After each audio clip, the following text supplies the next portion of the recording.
नमस्कार मित्रों, 17C या 17G इसी को कहते हैं मतों का लेखा प्रपत्र। इस फॉर्म को कैसे भरते हैं तो सबसे पहले जानते हैं यह दो भाग में होता है, प्रथम भाग और द्वितीय भाग। भाग 1 पीठासीन पदाधिकारी द्वारा भरा जाएगा और भाग 2 का उपयोग मतगणना के लिए होता है। तो इसलिए आज हम बताएंगे प्रथम भाग पीठासीन पदाधिकारी द्वारा कैसे भरे जाएंगे। इसको भरने में सावधानी होनी चाहिए क्योंकि यह प्रपत्र ईवीएम के साथ मिलान किया जाता है और यह जब आप चुनाव के बाद अपना सारा पैकेट जमा करते हैं तो प्रथम पैकेट जो बनेगा उसमें यह खुले रूप से जमा किया जाता है। तो आइए देखते हैं एक एक स्टेप कि 17G कैसे भरेंगे।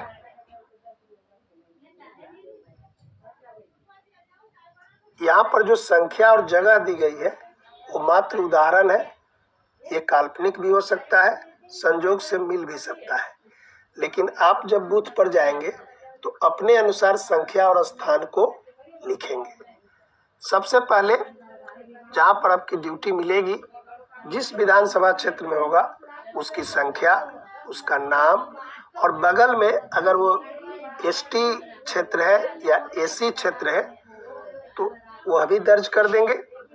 अगर नहीं है तो लिखने का जरूरत नहीं है, सिर्फ नाम और संख्या देंगे। उसके बगल में लोकसभा का नाम, संख्या और फिर उसी जगह एसटी एससी अगर है तो आप वो भी दर्ज कर देंगे। नीचे में लिखेंगे 2024 क्योंकि ये 24 में चुनाव हो रहे हैं। मतदान केंद्र का संख्या, जिस बूथ पर जाएंगे उसका संख्या देंगे और बगल में जहां पर मतदान केंद्र है उस जगह का नाम लिखेंगे। जैसे यहाँ लिखा गया प्राथमिक विद्यालय टेंगधुआ, सामान्यतः स्कूल में ही होता है तो यहाँ स्कूल का नाम लिखेंगे। अगर पूर्वी पश्चिमी या उत्तरी दक्षिणी है तो वह भी दर्ज कर देंगे।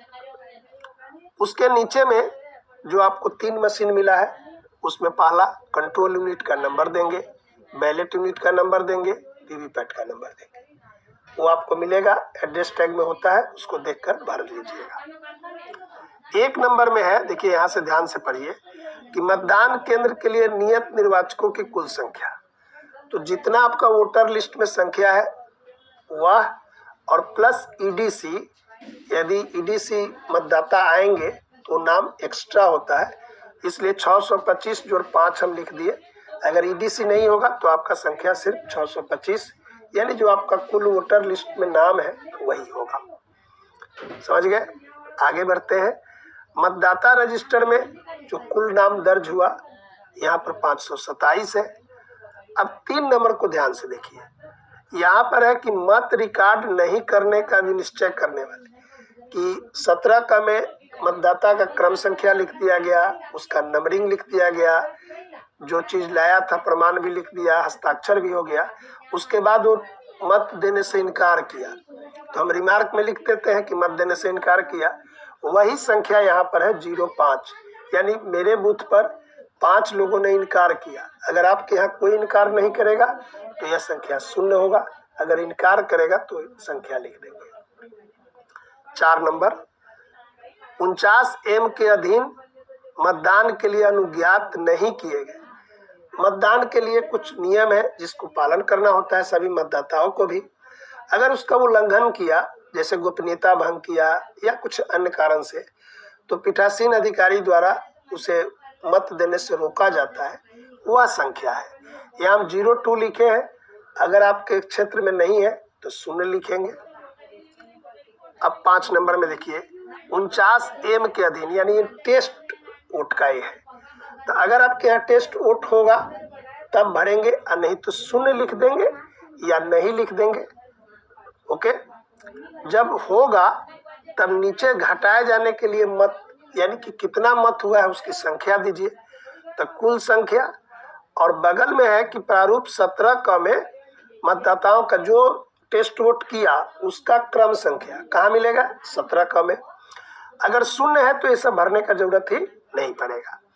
ख नंबर में है कि जिस अभ्यर्थी को आप दिए उसका क्रम संख्या बैलेट लिस्ट में क्या था वो देखेंगे, लिखेंगे।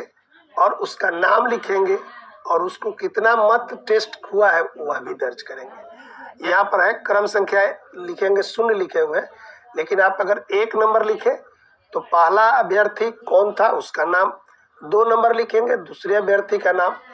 तो ये ध्यान क्या देंगे कि टेस्ट वोट होगा तो 5 वाला डाटा भराएगा, और नहीं तो 5 नंबर शून्य लिखेंगे और बाकी सब में शून्य लिखेंगे। अब देखिए 6 नंबर सबसे महत्वपूर्ण है कि वोटिंग मशीन के अनुसार रिकॉर्ड किए गए मत। तो हमेशा ध्यान देंगे कि ये जो 520 लिखे तो 2 नंबर में जो संख्या है उसमें से 3 और 4 को घटाव कर रहे हैं। 527 में से 5 और 2 7 को हटाए तो 520 लिखे। अगर आपके केस में 5 की जगह 0 होगा, 4 की जगह 0 होगा, तो जो 2 में 527 था तो आपका यहाँ भी क्या होता, 527 होता। तो याद रहेगा ना कि 6 में किसको लिखेंगे, 2 में जो संख्या है उसमें से 3 और 4 को घटाव करके लिखेंगे। और इसी से संबंधित है 7 नंबर, पूछता है कि जो आप लिखे 6 नंबर क्या वो मेल कर रहा है किससे, 2 में से 3 और 4 घटाव करने पर। तो हमने लिख दिया कि मेल करती है। अगर आपका इसमें कोई गड़बड़ी नहीं होगा तो मेल जरूर करेगा, इसलिए यहाँ पर हम लोग लिखेंगे मेल करना। 8 नंबर में है कि उन मतदाताओं की संख्या जिसका टेंडर निवेदित पत्र यानी कि टेंडर वोट जिसको मिलता है उसके बारे में।